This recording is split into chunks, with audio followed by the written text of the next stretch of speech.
Hi everyone, and welcome back to Famous Pages. Today we're talking about the poem The Ecstasy by John Donne, so let's move on to the summary and line-by-line analysis. Okay, so this poem revolves around ecstasy, but in a sort of very Catholic idea. The idea of being able to leave your body through spiritual enlightenment. An ecstatic feeling that we usually attribute to religious feeling, but here it's actually attributable to love. Here it's the passion that you feel for a lover rather than God. It's trying to get a feel for understanding the relationship between your body and your soul. Trying to understand how your body and your soul and your lover all fit together. It's usually an exalted feeling where a soul almost becomes like engaged in something divine and loses all other feelings, and Donne puts his own particular ideas into this definition of ecstasy. In some edition, this poem is split into quatrains because it's very long, but in my edition and also in the A-level edition, it is actually just one long continuous stanza. The rhyme scheme is interestingly A, B, A, B, C, D, C, D, pretty regular throughout, keeping with the theme of togetherness and unity, like the body and the soul, separate yet at the same time close together. This is carried on throughout with the separate rhymes, even if there are shifts in topic throughout the poem. And we have a fairly regular rhyme and meter, iambic tetrameter, and it somehow feels, because it's very structured, almost like a three-part argument. So very, very Donne. We go back to some of the earlier ideas, but this time in a bit of a more religious focus, even if it's a slightly different interpretation of religion. Where like a pillow on a bed, a pregnant bank swelled up to rest, the violet's reclining head, sat we two, one another's best. So where we were sitting together at the bank of the river bank was raised high, up and high, almost like a pillow that you could prop up to help you sit on the bed in comfort. It's to hold the violet's reclining head though. So it's to that image of a violet holding that gentle flower, to helping support its dainty little flower head on its little delicate stem. It's a beautiful simile that really describes the kind of pastoral setting of these two lovers sitting in the open air on the bank of a river. They're preparing for this ecstatic experience, and it's almost like a pathetic fallacy because the setting is so perfectly coming to meet them in this religious experience. And the violet is usually a symbol of faithful love, so it really shows that they're about to unite in exaltation and have their souls be together forever. Our hands were firmly cemented with a fast balm, which thence did spring. Our eye beams twisted and did thread, our eyes upon one double string. So to intergraft our hands as yet was all the means to make us one, and pictures in our eyes to get was all our propagation. Our hands were firmly held together, cemented with a fast balm which thence did spring. So it's almost like our hands are glued together by the liquid. So it's almost like the liquid is like that idea of like sticky hands because they're sweaty from being in close contact with each other, and it's almost like that liquid has really helped us stick to each other together like glue, which to Donne and the speaker is certainly not a bad thing because it means he's with his lover for far longer. Our eye beams twisted and did thread, our eyes upon one double string. So it's this image of them looking into each other's eyes and this beam going between their eyes, going back and forth. So it's like my eyes are reflected in your eyes and your eyes are reflected in mine. It goes back to Donne and his more romantic self, that they're linked by looking at each other because the eyes were like the windows of the soul. So it's like they're seeing each other reflected back and forth because we're soulmates for each other. And the more natural imagery that we have here, something to do with plants and nature to follow, it's that idea of grafting. So it's kind of when you have a tree and you take a cutting of it to plant it at home. So you kind of grow it yourself and you mix it with your own soil. So he's saying that, yeah, although we're different people, although we're kind of separate trees, we have been grafted together. So I've taken a cutting of you and you've taken a cutting of me, and we've allowed each other to come together and see each other for who we are. So you can create like a new type of tree, a new type of plant, and likewise we have made a new version of us from our two hands which have been grafted together.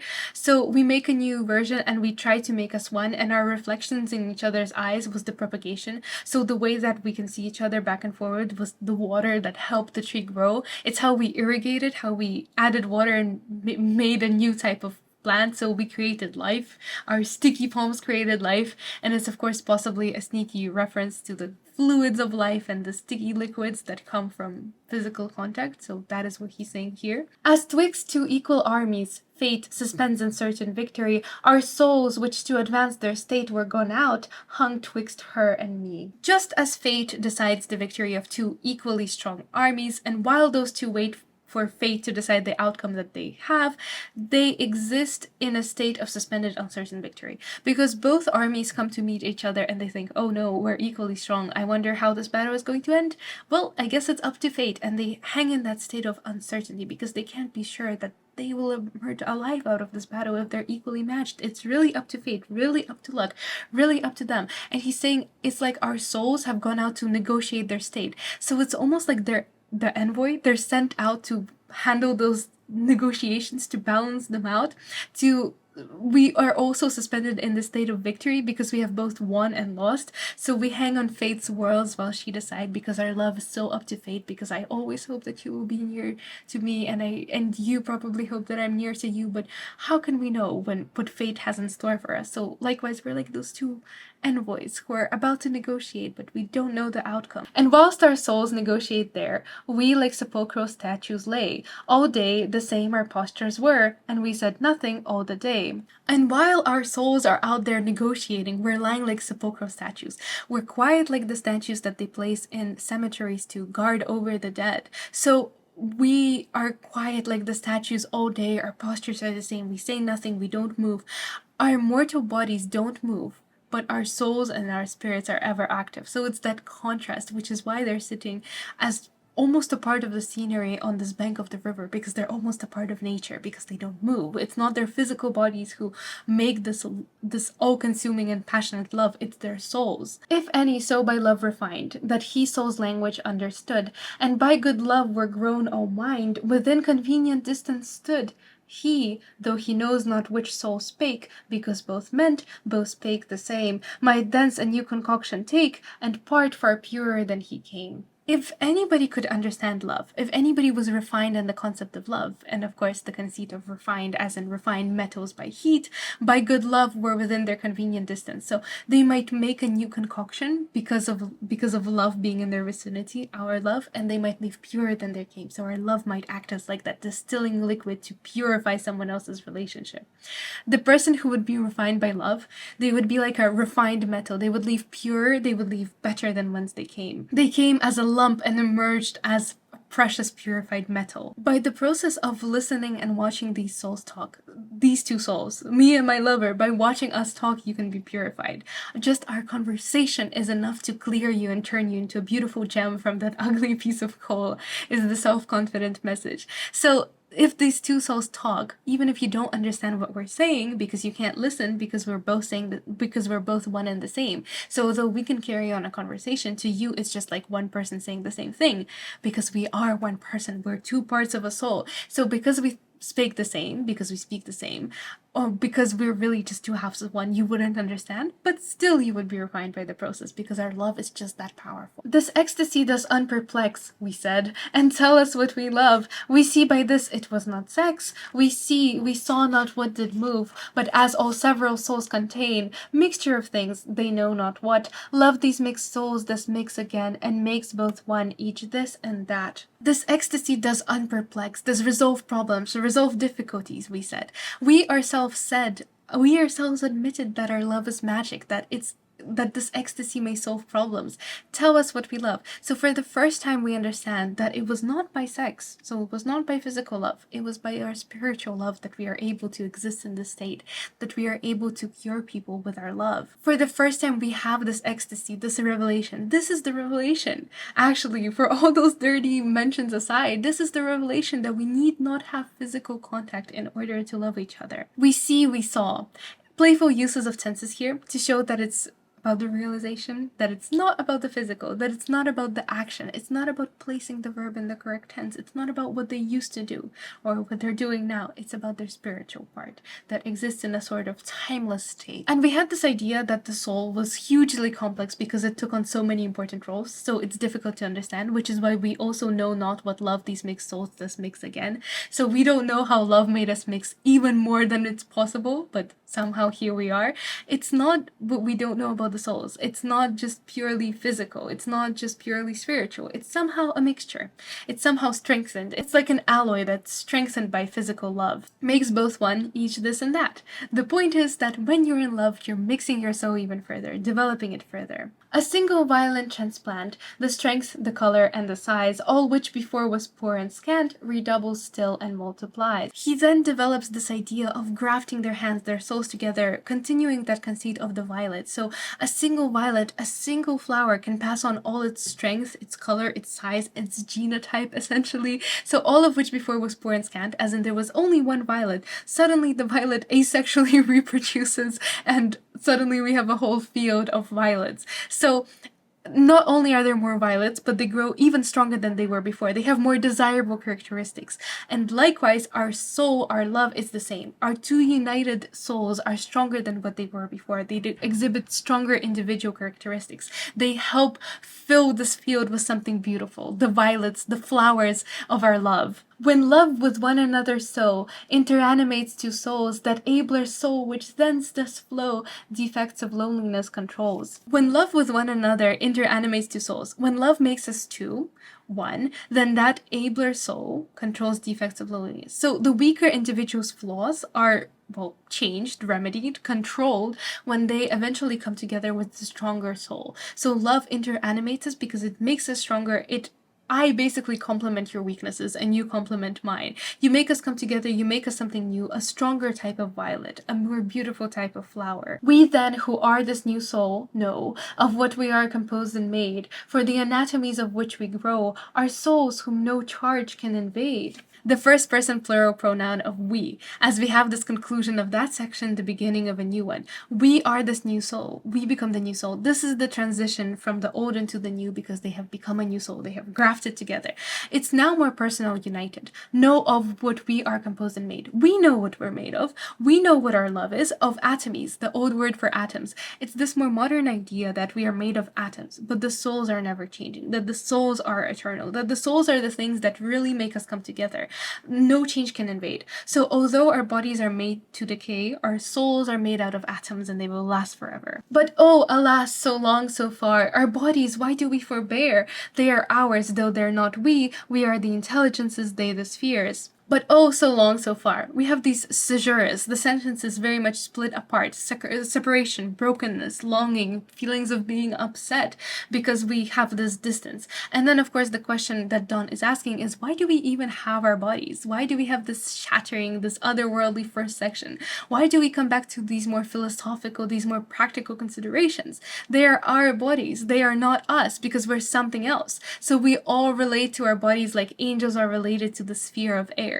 It comes back to that idea that angels are ultimately made out of something purer than air because without the air they cannot function. So likewise, without our souls, our souls are like the intelligences. We would just be physical bodies, but it's our spirits that really make us who we are. Without us, our bodies are nothing, but also without our bodies, we are nothing. We exist in this harmony. We rely on each other. And we also have a third person plural pronoun, them. The bodies. My camera can apparently not handle the ecstasy, so I will continue on my phone. Sorry for the change in quality. We owe them thanks because they thus did us to us at first convey, yielded their senses force to us, nor are dross to us but ally. We owe them thanks. We should be grateful for our bodies because they yielded their senses to us. They are an alloy to us. An alloy is a mixture of two metals, and it typically has better properties than normal metals because, once again, two metals come together. They really help each other become stronger. So likewise, that is very much the conceit here. We mixed our soul and body and we made this precious metal alloy, and it's acknowledged that the body is necessary and important, but it's saying that, yeah, without the soul, it's not, the body is not dross. It's not a waste product to be discarded. It's a metal, but we need to make a stronger alloy, and that's where our soul comes in. So we can't just discard one or the other. And it may seem that the soul is pure on its own, but in fact it's more fragile. So really there is a mutual reliance. On man heaven's influence works not so, but that it first imprints the air, for soul into the soul may flow, though it to body first repair. On man heaven's influence works not so. So soul into the soul may flow. There is this assonance here, these ooh sounds. It's almost as if within this part of the poem continuum, it's happening. That, oh, just man, the heavenly forces do not work.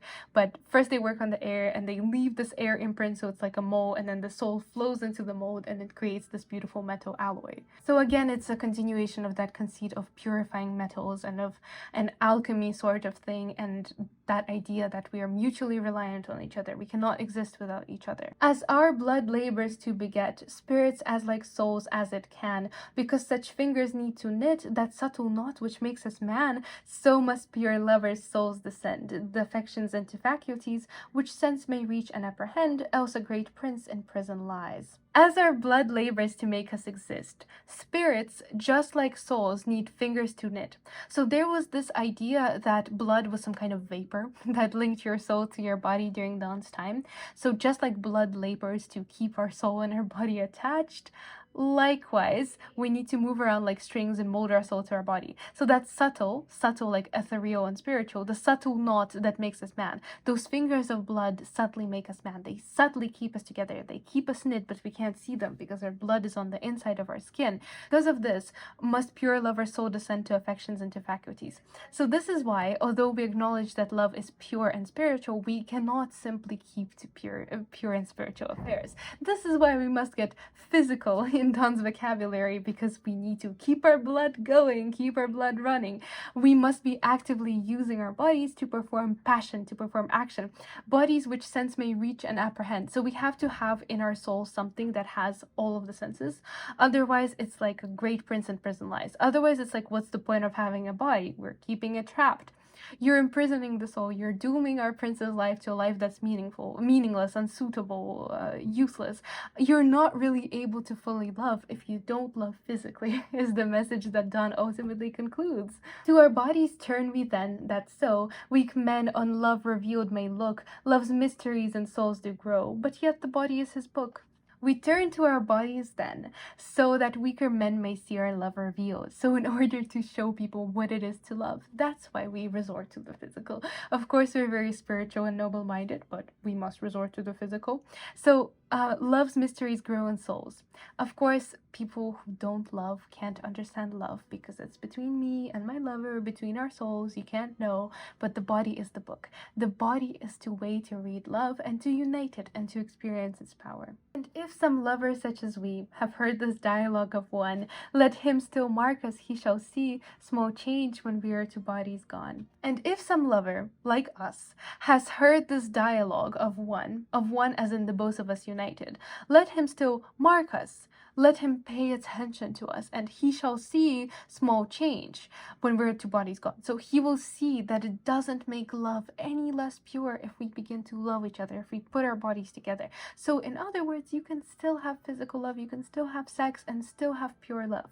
Love is not just spiritual, as he ultimately comes to conclude, but physical. So like that metaphor of metals and alloys, like that metaphor of the body and the soul needing each other and the blood keeping us together, that's how our love exists. So you need to strike a balance between the physical and the spiritual. Alright, so I hope you enjoyed the poem, The Ecstasy. It was a longer one, and it links into our slow move away to a more religious theme. Thank you so much for watching. Let me know what you think in the comments, and I will see you next week.